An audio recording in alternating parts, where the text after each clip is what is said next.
Final Fantasy VII is an extremely revolutionary game in a lot of ways. It was the first JRPG to have visuals and cutscenes on the scale that it had. With the advent of the PlayStation and the transition to using discs to store video games, pre-rendered cutscenes with 3D visuals could now be stored on those discs, and these visuals took the game to a whole new level. 3D models could also be displayed during in-game cutscenes and could be rendered in real time during gameplay. With this increase in technology, Squaresoft used this opportunity to tell a more nuanced and aesthetically bold story in Final Fantasy VII. As soon as you start the game, we see the camera linger on the stars, and then transition into the character Aerith, walking through the city of Midgar. We then see the camera move up towards an aerial view of the city, as the game's title pops up, and then we see the camera go back down towards a moving train, where something magical happens. The game transitions from a pre-rendered cutscene to an in-game cutscene, and then to gameplay seamlessly. This type of cutscene wouldn't have been possible had it not been for the PlayStation, and Final Fantasy VII is filled with this type of thing.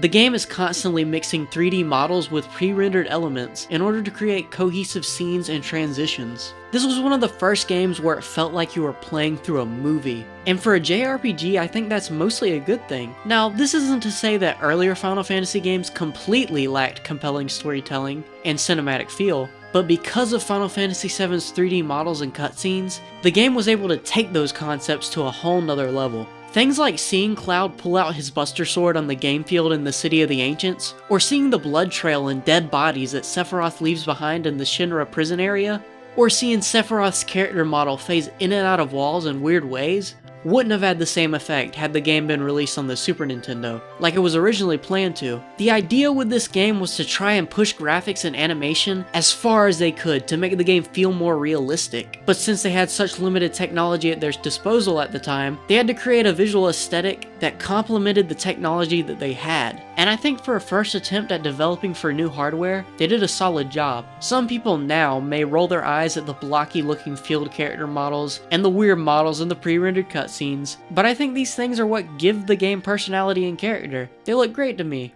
I think they have really good aesthetic design. And as Squaresoft would continue to develop for the PlayStation 1 for Final Fantasy VIII and 9, their aesthetic sensibilities would improve, as they got better at understanding the hardware and how to develop for it, but that's a story for another time. In any case, Final Fantasy VII has a great overall aesthetic and great storytelling. So with these new storytelling techniques at their disposal, Squaresoft decided to try and create a more serious and action-packed, dramatic storyline. Final Fantasy VII has a lot of nuanced thematic elements in it. This game has a lot of Native American imagery and philosophy. The entire planet in the game has a life stream and is a living organism that can repair itself. The planet's Mako energy, which is a liquefied version of its life stream, crystallizes and forms materia, which are small crystals that have magical properties. Your party in the game uses the materia in their natural form and takes advantage of their magical properties, while the Shinra Corporation uses the Mako energy of the planet in order to create cities and towns and industrialize the planet. The Shinra Corporation is the corporation that essentially runs society, and is stationed and headed in the city of Midgar, which is a central important point in the game. There's a big nature versus industrialization theme going on in the story, but it doesn't paint one side of the discussion as good or bad entirely. Your party throughout the game are the protagonists of the story, and are mostly portrayed as being morally correct in their actions.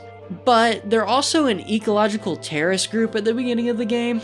They destroy many of the Shinra Corporation's power plants and cause major damage to the city of Midgar, where a ton of innocent citizens live. They disrupt the lives of average everyday people. The Shinra Corporation who runs the city, and essentially the vast majority of society, is ultimately corrupt, but it still doesn't change the fact that your party makes some sacrifices for the greater good. Your party wants to preserve the natural balance of the planet, and not have all of its energy sucked away by the Shinra Corporation, who just wants to industrialize everything. I enjoy how the game's story has a lot of elements like this that are left for you as a player to decide if they are morally correct or not. It services the more serious and mature tone the game has. One of the main major examples of this is explored through an alien in the game known as Genova. Genova is an alien that long ago attacked the planet. Genova caused major damage to the planet, but was subdued by a faction of the Cetra, who are the planet's nomadic race of people. The faction of the Cetra that fought off Genova were called the Ancients. The Ancients fought off Genova and subdued it for a long time, but during the struggle the Ancients nearly went extinct due to a virus that Genova released. The Cetra that didn't fight off Genova survived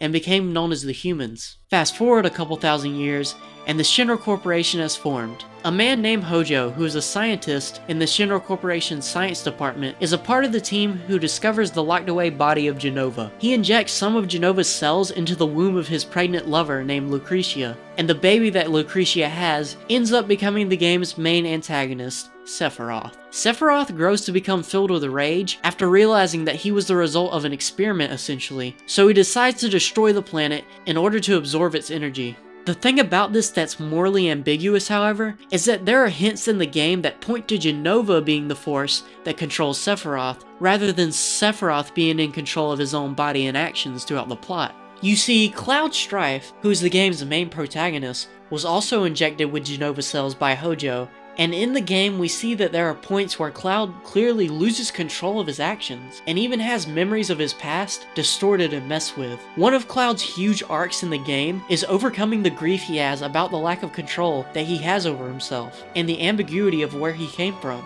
Knowing this, it's fair to ponder whether or not Sephiroth was going through something similar. Was Sephiroth really the one in control? Or was he just a victim of circumstance, plagued to be a host to an evil alien who controlled his entire body? The answer could be one or the other, or both depending on how you look at it. And that's what's so great about this game. Its story is founded on these types of questions. When I finished this game, I just thought about it for a long time, because of how much depth the story really has. And that's just the tip of the iceberg. Final Fantasy VII is a game that I really love, and I just wanted to share some of the aspects of the story and presentation that I thought were really interesting. Thank you for watching, and if you like what you saw here, consider leaving a like and subscribing to my channel for more content. I'll see you in the next one.